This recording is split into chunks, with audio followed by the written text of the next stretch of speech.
So, yun nga guys, mayroon tayong gagawin dito na iPhone 13 Pro Max widescreen. Ayan.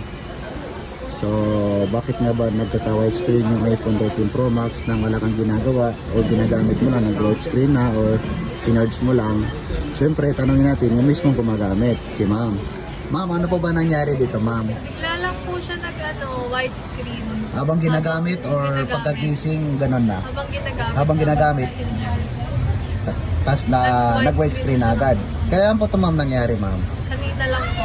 Kanina lang daw, guys. Tingnan nyo yung ginagamit lang ni ma'am pang messenger, nag-widescreen na agad. So, i-fix po natin to ng hindi magpapalit ng LCD.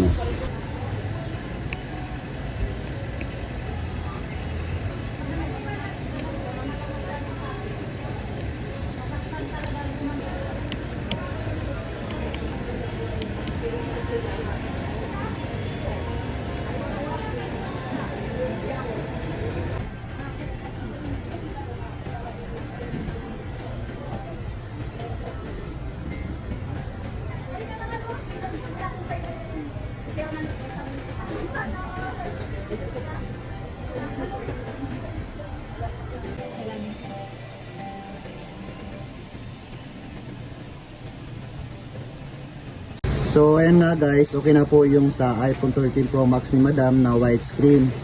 So ayan, ibigin natin to sa kanya. So sa may gusto magpagawa sa amin, mag-team lang po kayo sa aming FB page cellphonerepair.tv. Pwede rin po sa aming TikTok. Maraming salamat po. Huwag niyo po kalimutan mag-like and follow.